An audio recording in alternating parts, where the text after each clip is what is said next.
I'm good, man. I'm good. It's an honor to be here with you. I appreciate everything you do for us, the culture, and just people in general. Like you're very articulate and grounded, and it's much appreciated. Well, that means a lot, man. Most times when I start the show, I like to introduce our guests by having them walk through their careers. But you're Omar Epps, so everybody knows you. What they may not know though is what made you first get into acting, and what was the moment where you realized that this is what you wanted to do? Talk about that moment when you decided that acting was your calling, and how you landed that first role as Q in Juice, which was how many Wow. of us were first introduced to you.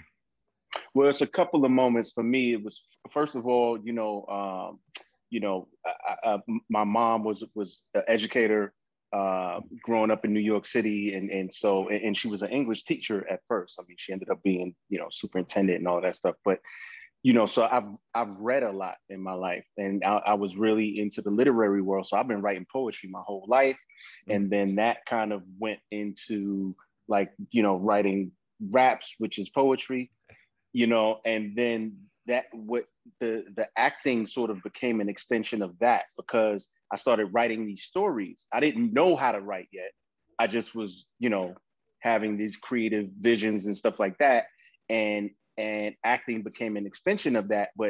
And so I said there's a couple of moments, because then, me growing up watching Sidney Poitier, who is my acting hero, above all, just growing up watching his grace, his eloquence, his power, it just kind of struck me.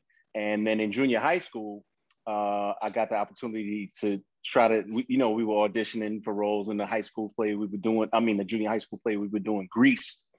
And so we did Grease, and I got the role of Duty, this dude named Duty, right? But I wanted to play like the main dude. Yeah. And it was a dude named Errol Graves. And salute to you wherever you at, Errol Graves, because thank you for this inspiration, because Errol Graves got the main role, and that motivated me because I was so mad. He don't even know. He motivated. I was like, man, Errol Graves got the main role. And so, but also being on stage for the first time, having that experience with the audience, seeing people laugh or whatever they may be experiencing emotionally, having that emotional connection with the audience, just inspired me, man, to be honest with you. And then Spike Lee, and the power of beautiful Black imagery. I mean, it sat into my soul. The first time I watched Do the Right Thing or School Days, or that's when I started to realize there's a power in this that can inspire people. Because that's really what all I'm about is trying to use my art as a weapon to inspire and motivate people, so we can live our best lives. You know what I'm saying? So can you rap though? I mean, you just sped past that though. Yeah, I mean, you could Google it. Oh.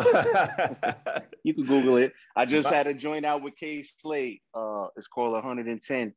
And, I mean, people see I ain't no slack. All right. I hear you. I hear you. My favorite question for actors that come on my show, and it's something that I asked Cicely Tyson. We were able to interview Cicely the week that she actually passed. But what do you have to see in a project or in a script before you decide to do it? And were there ever any roles that you turned down that you later wish you had taken? Well, there's many things that go into that, right? Like, because there's so many moving parts to this thing. Like, for me, I try to stay that 17-year-old kid with a dream. Mm-hmm. And I just try to stay that. And it's like, if I connect to the project and I connect to the character and things of that nature. But now that I've been doing this for 30 years, I'm able to have a bit of omnipresence in terms of the power that this project can have. So I think about a gazillion other things as well. But at the end of the day, I really try to come back to that 17-year-old kid that, hey, oh, this is dope. Like the first time I read Juice, I was like, oh yeah, I get it. This is dope. That even though the script was like written, Ernest Dickinson and salute to him, they wrote the script and they wrote it in like the 80s or something. So the original dialogue was like, "Hey, you jive turkey," and we were like, "Nah." I had no idea. Yeah, we was like, "That's not how we was." They was like, "Yeah, don't worry about the words. Just what's supposed to be said. Just say it your way." And then and honestly, I've never had the experience of turning down anything that I wish I had. Now, I went up for Dead Presidents. Now, that was a flip side of it. But that was something that I wanted. And I went in there and I did my audition. I didn't get it. Oh, and then goodness. I saw the movie and it was fire. I was like, I'm sitting in the seat smoking like, oh, I knew this was going to be fire. But that's how the ball bounces sometimes, man. It's like a roller coaster ride. You've had so many iconic roles, from Q and Juice to Darnell Jefferson in The Program to Willie Mays Hayes in Major League 2 to The Wood, Higher Learning, Love and Basketball. I mean, you practically owned a decade or two. What do you think helps explain how you ended up with so many iconic roles? And was there ever a moment when you were playing these characters where you felt at the time that role would become iconic? Or are you just surprised naturally by how fans respond to certain projects? When I asked Anaya about Love and Basketball, she was like, the basketball for her was so tough that she didn't really pay attention to the impact. I mean, right. It's a Centurion film now. I mean, it's a classic. So how do you feel in those moments? I mean, you don't feel it in the moments, because in the moments you're just having the experience. You're living in the journey. And for me, again, going back to Sidney Poitier, going back to the Spike Lees, going back to the Denzels, like I know that I've experienced moments that have still live with me to this day, and I realized that I had the opportunity to possibly create moments like that for generations to come. So that's why I take my stuff so seriously, and that's why I did it in those moments. But back in the day, when first coming up, you don't know nothing. You know what I mean? And it's like being young is kind of a great force field to all, to all of the obstacles in this business, how to actually make, because there's a difference between getting a job and having a career. You know what I mean? Trust me. Yeah. Making a career out of this thing was sort of, I was always looking at the marathon of it. I was always looking at the long goal. And I kind of look at my career like a mosaic. And each project is just a piece of the puzzle. And so it's half filled now. And, I'm going to fill this other half. But, you never know, you're never really thinking, this can have the impact of X, Y, Z, because there's so many variables. Like you brought up Love and Basketball.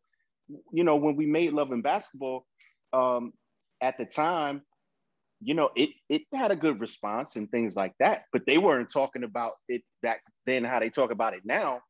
But the thing that connected me to Love and Basketball was how, when I first read the script, I loved how the women were highlighted and the power of womanhood was highlighted, because I come from a family of powerful Black women.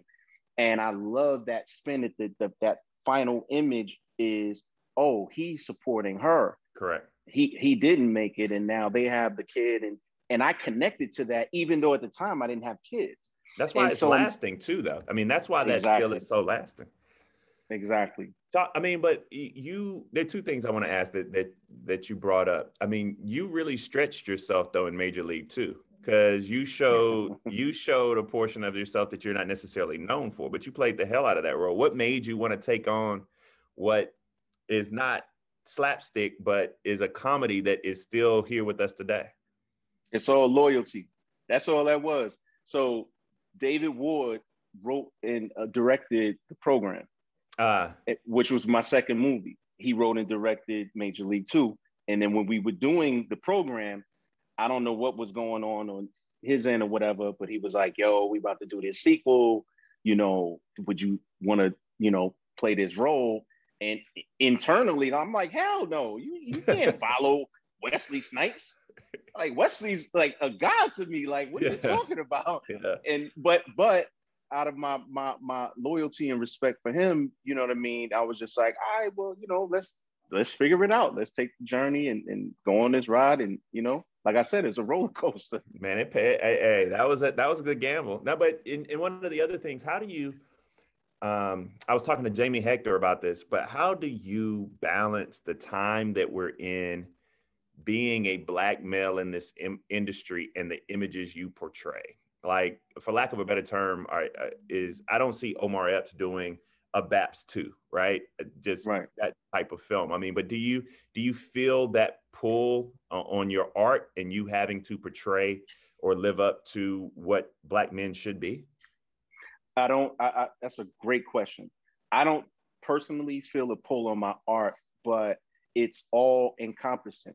What I do feel, because I've been doing this since I was 17 years old. So I got 30 years in. So I'm very well aware of the power of that imagery. And so for me, it's about the choices that we make and what are we trying to say? It's the favorite thing that I have about my career. It's not about, doing this movie, getting this check. It's about when someone comes up to me, specifically a Black man, and they might have tears in their eyes, and they might be the most super gangster you ever met. And they say, hey man, this scene in that film, when the character said this, that motivated me. That got me through. I was about to give up, or things like that. And I get the reason why that resonates with me is because, as I told you before, my mother's an educator. So my first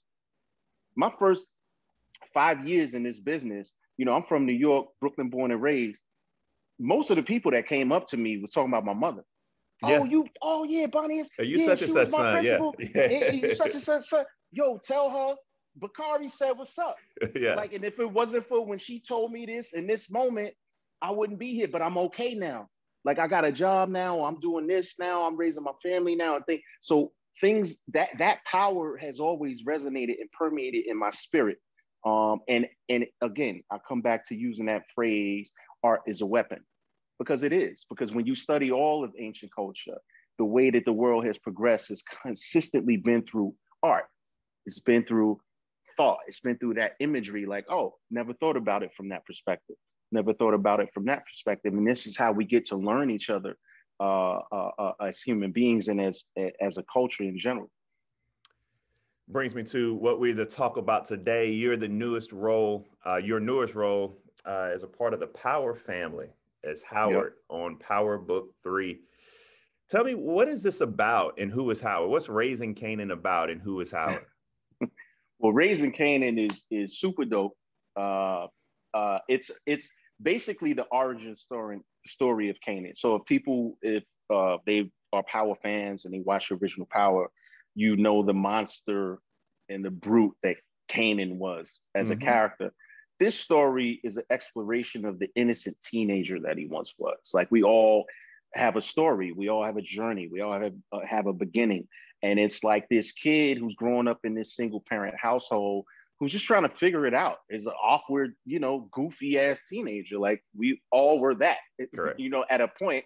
And he's figuring out under the circumstances that he's in. And then Detective Howard, I call him the octopus because he's got tentacles everywhere.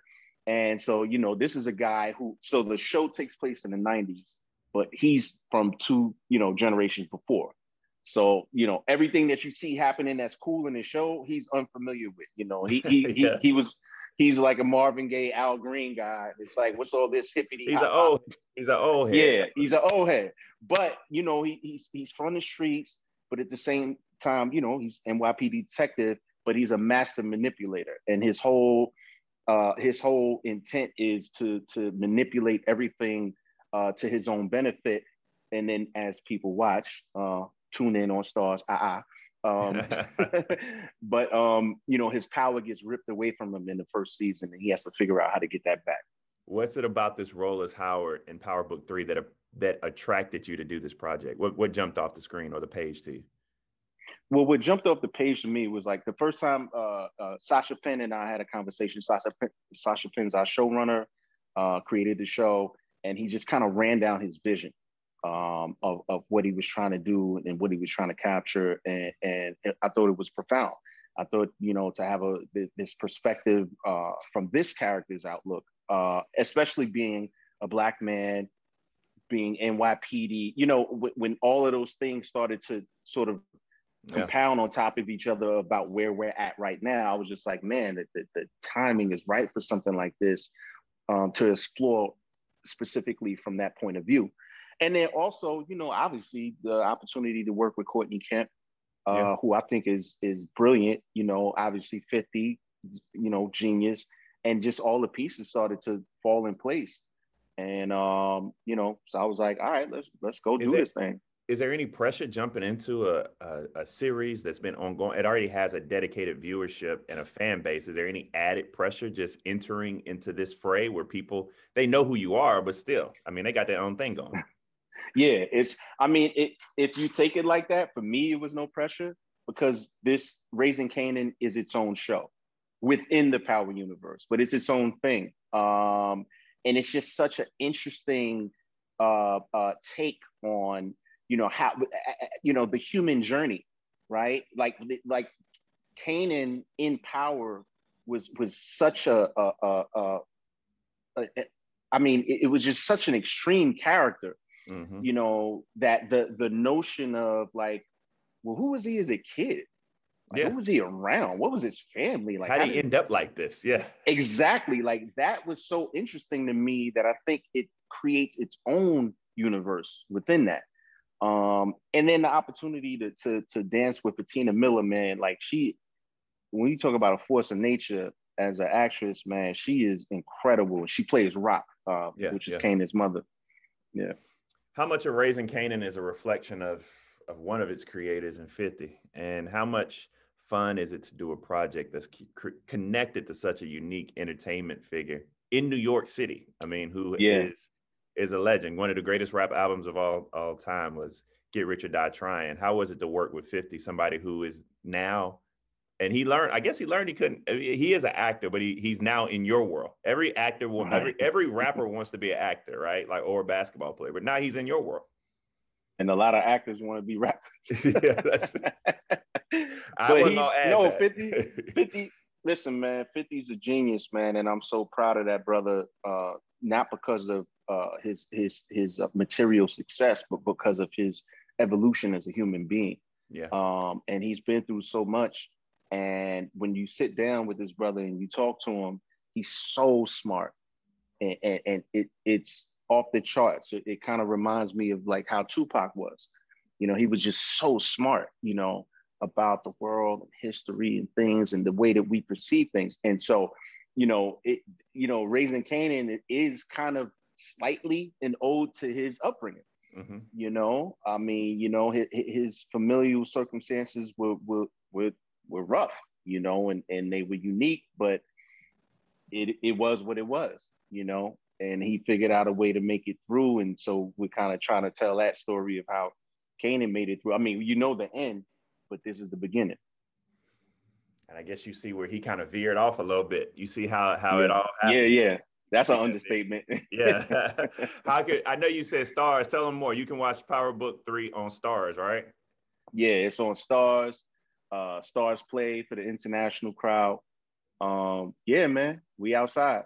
Yeah, if y'all get y'all shots, we can keep our asses outside, but people tripping. Yeah. So, one of the things I like to do with the podcast is to highlight Black authors too. And you got a book under your belt in From Fatherless to Fatherhood. Why'd you write that book? And talk a bit about your fatherhood journey as a father of a 16-year-old and 2.5-year-old twins. That kind of, as we say down south, it kind of sticks with my ribs, what you're writing. So talk about that book for a second.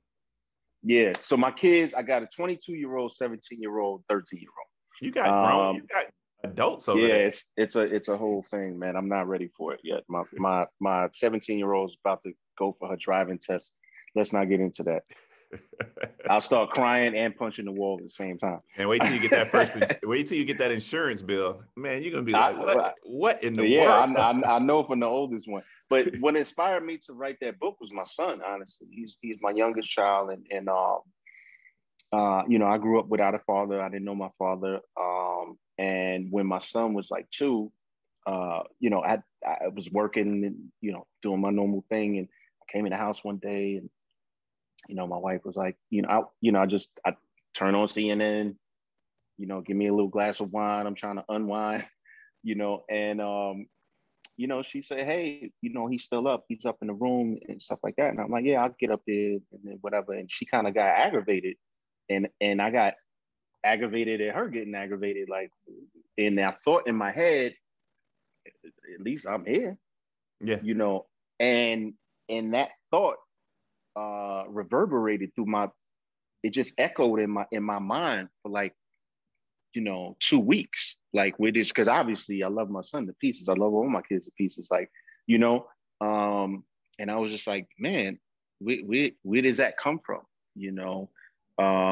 And I started this exploration of self, basically, to sort of unpack some things for myself that I hadn't dealt with. A lot of the trauma, like I have this saying, like we, especially as Black people, we rationalize our trauma. And so, like growing up, I only knew 2 of my homies that knew their fathers, and they were the weirdos. Yeah. You know what I'm saying? That like dude right there he going home to a mama and daddy, man. What you talking? Yeah, I was like like, you see what I'm saying? And so as I just started writing, man. I just started writing and trying to figure out where did that thought come from, and then halfway through, I thought to myself, like, man, maybe my story can be a tool of inspiration to others. Whether a brother doesn't have children, whether they have child, whether they have a child and, the relationship is dissolved and all of those type of things.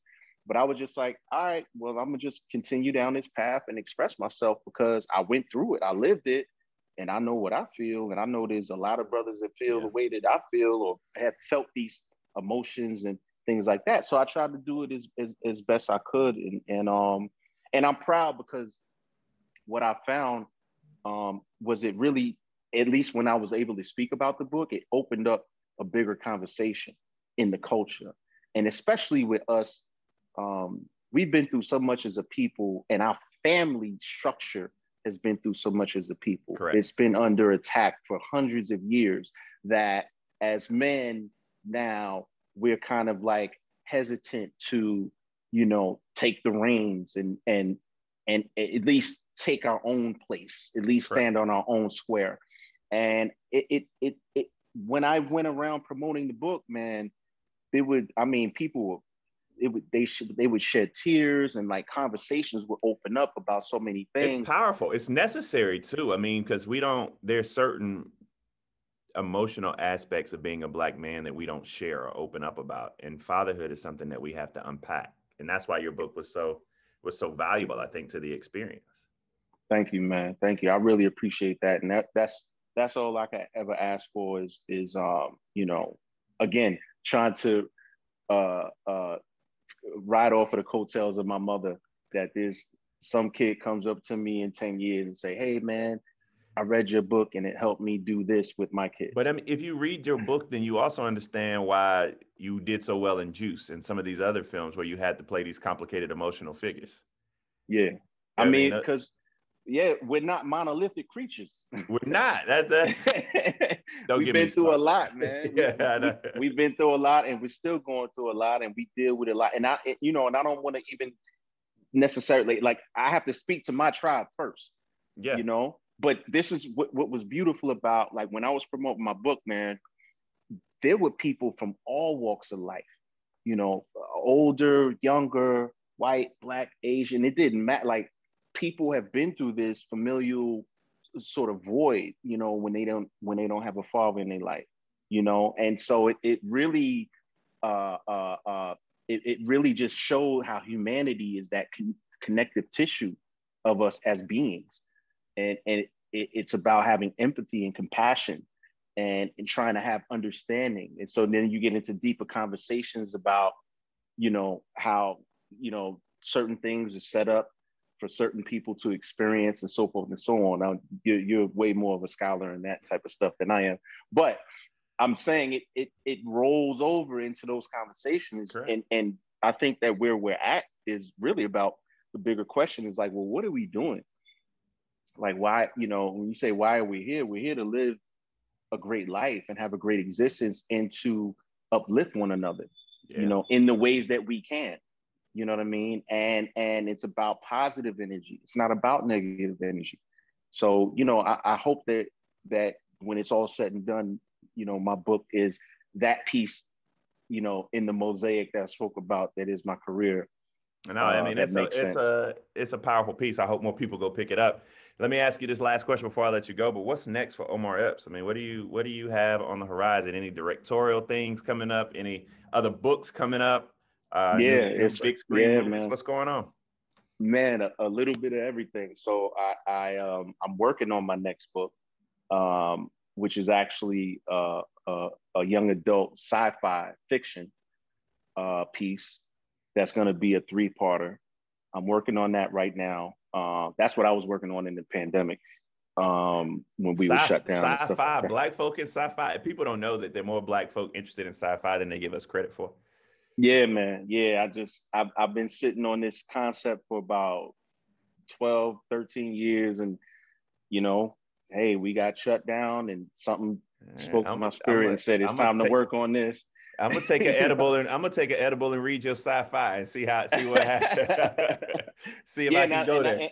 And we just wrapped a film that I produced called The Devil You Know. It's written and directed by Charles Murray, and we got Glenn Turman in it, Vanessa Bell Calloway, Will Catlett, like a bunch of great.